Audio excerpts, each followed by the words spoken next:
I've been praying about what the Lord wants us to do this year.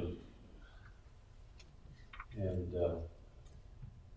might seem rather odd to you, but the direction the Lord has given me for this year is slightly different than we've ever had it before. God has given us a mandate to be a miracle and deliverance church, and I believe in deliverance. I believe in miracles. And I have prayed and sought God about how best to do that. And so I want to inform you that beginning next Sunday, we're going to be going through the book of Joshua. Sometimes verse by verse, sometimes section by section, sometimes a chapter at a time. Because the Lord has really begun to show me that sometimes we focus so much on the deliverance that we forget that we don't have to be bound. The book of Joshua is all about the children of Israel leaving the wilderness and stepping into the promised land and walking in victory and walking in life. Amen. And that's what our focus is going to be. I have a chain in my hand. It was one of several chains were up here on the platform. They've all been removed, and this will be the last Sunday you see this one. Because I think sometimes we spend so much time focused on the chains that we lose sight of the victory that is ours. Hallelujah. We lose sight of the fact that we don't have to be bound. And sometimes we keep going back to that same old testimony. You know what the greatest testimony is?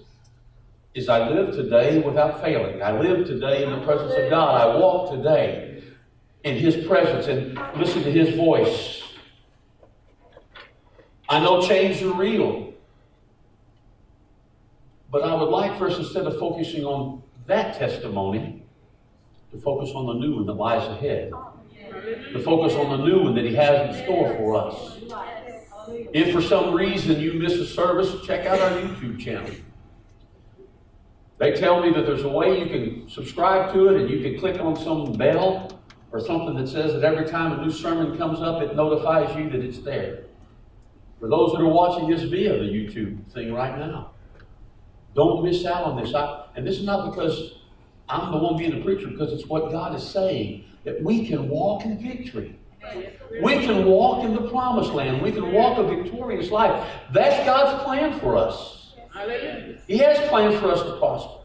He wants us to walk in victory and in boldness. And Satan wants to come against that. The greatest testimony is not what God has delivered us from in the past, but what He delivers us from every day of our life. We can walk in victory. Yes. And I want to encourage you to begin that process with us. As a matter of fact, this next week, read Joshua chapter 1. Get yourself acclimated. Get yourself prepared for next Sunday. We may not even do all of chapter 1 next Sunday, but it's a good starting point. Well, Pastor, it won't take me long to read Joshua chapter 1. Cool. So you can do it every day. And I promise you, what you read on the 6th day will speak to you more than what you read on the first day, because every time you read the Word of God, it will come alive and God will show you something new. Are you ready to live in victory? Are you ready to walk in victory and put the devil in his place? I believe the book of Joshua, and I don't even know what all's in there. I'm interested to see what I want to preach too. But I believe the book of Joshua, based on what the Lord spoke to my heart, is a key to us walking and living in victory. Amen? Amen. Commercial's over. We're done.